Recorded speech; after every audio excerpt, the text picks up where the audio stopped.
ভারতের বাংলাদেশ সফরে আসার কথা ছিল ২০২৫ সালের আগস্ট মাসে।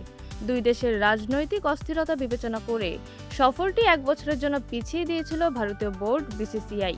চলতি বছরের সেপ্টেম্বর মাসে ৩ ওয়ানডে এবং ৩ টি-টোয়েন্টি সিরিজ খেলতে বাংলাদেশ সফরে আসার কথা আছে ভারতীয় দলের। বাংলাদেশ সফরে ভারতের আসা না আসা প্রসঙ্গে জল ঘোলা অনেক হয়েছে। ২০২৪ সালের ৫ই আগস্ট স্বৈরাচারী সরকার পতনের পর থেকেই বেশ শীতল সম্পর্ক ছিল বাংলাদেশ এবং ভারতের মাঝে। এরপর আইপিএল এর মিনি নিলাম থেকে দল পেয়েছিলেন বাংলাদেশের পেসার মুস্তাফিজুর রহমান। ৯ কোটি ২০ লাখ রুপিতে ফিজকে দলে টানে কেকেআর, যদিও আইপিএল এ খেলা হয়নি মুস্তাফিজের।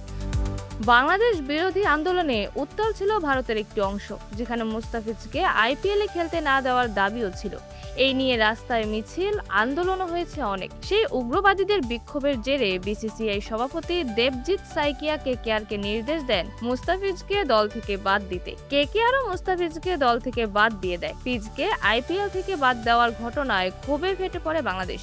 সেই ঘটনার প্রতিবাদের জেরে ভারতের টি-টোয়েন্টি বিশ্বকাপ না খেলার দাবিও উঠেছিল। তখনকার সরকার এবং তখনকার বোর্ড মিলে বিশ্বকাপের ম্যাচ ভারতে না খেলার সিদ্ধান্ত নিয়ে তা জানিয়ে দেয় আইসিসিকে। অল্প সময়ের মধ্যে আইসিসিও সূচিতে বদল আনতে পারেনি, ফলে ২০২৬ টি-টোয়েন্টি বিশ্বকাপে খেলা হয়নি বাংলাদেশ দলের। বাংলাদেশের বদলে বিশ্বকাপে খেলেছিল স্কটল্যান্ড। এসব ঘটনার জেরে দুই দেশের মাঝে রাজনৈতিক সম্পর্কের পাশাপাশি দেশ দুটির ক্রিকেট বোর্ডের মাঝের সম্পর্কটাও শীতল হয়ে পড়ে। বিসিসিআই এবং বিসিবির মাঝের সেই সম্পর্কের বরফ কিছুটা গলতে শুরু করেছে তামিম ইকবালের নেতৃত্বাধীন নতুন বোর্ড দায়িত্ব নেওয়ার পর থেকে। তামিম সভাপতি হওয়ার সাথে সাথেই এক্স পোস্টে তামিমকে শুভকামনা জানিয়েছিলেন বিসিসিআই সহ সভাপতি রাজীব শুক্লা।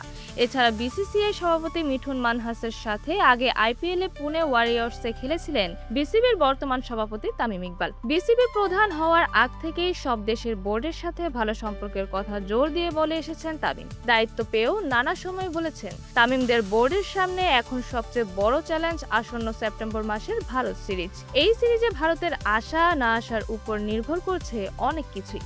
২০২৭ সালে এশিয়া কাপের আয়োজকও বাংলাদেশ, সাথে একই বছরে আছেন আইসিসি অনূর্ধ্ব-১৯ নারী বিশ্বকাপও। বর্তমান পরিস্থিতি দুই দেশের রাজনৈতিক সম্পর্কের বরফও গলতে শুরু করেছে অনেকটা। ক্রিকেট বিষয়ক ওয়েবসাইট ক্রিকবাজ তাদের এক প্রতিবেদনে জানিয়েছে, বাংলাদেশ এবং ভারতের মধ্যকার ভূ রাজনৈতিক উন্নতির ফলে এই সিরিজ আয়োজন করা হতেও পারে। এছাড়া ভারতের নয়াদিল্লিতে অনুষ্ঠিতব্য বিআরআইসিএস সামিটে অংশ নেওয়ার জন্য আমন্ত্রণ জানানো হয়েছে বাংলাদেশের প্রধানমন্ত্রী তারেক রহমানকে। এর ফলে দুই দেশের সরকারের মাঝে পুনরায় মেলবন্ধন স্থাপনের ব্যাপারে আশা দেখা যাচ্ছে।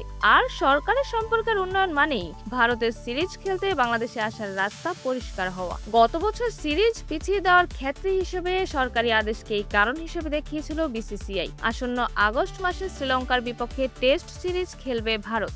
প্রায় একই সময়ে অস্ট্রেলিয়া সফরে টেস্ট খেলবে বাংলাদেশ।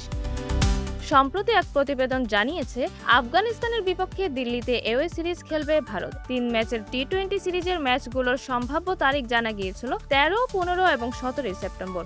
অন্যদিকে বাংলাদেশ ভারত সিরিজের ম্যাচগুলো ১ থেকে ১৩ সেপ্টেম্বরের মধ্যে হওয়ার কথা ছিল। আফগান সিরিজের কারণে বাংলাদেশ সিরিজ নিয়ে আবারও জেগেছিল শঙ্কা, তবে নিশ্চিত করেছে বাংলাদেশ সিরিজ মাঠে গড়ালে আফগান সিরিজ কিছুটা পেছানো হতে পারে। যদিও বেশি একটা পেছানোর সুযোগ নেই, কারণ ২৪ সেপ্টেম্বর থেকে শুরু হবে এশিয়ান গেমস, যেখানে পূর্ণ শক্তির স্কোয়াড দিয়েছে ভারত।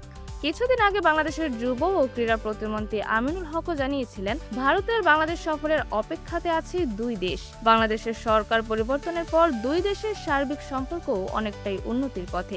বাংলাদেশিদের জন্য পর্যটন ভিসাও খুলে দিয়েছে ভারত। এখন দেখা যাক সেই সূত্র ধরেই ভারতীয় দলকে বাংলাদেশ সফরের জন্য রাজি করাতে পারে কিনা বিসিবি। তাজরি ইমা, ফ্লেভার্স নিউজ।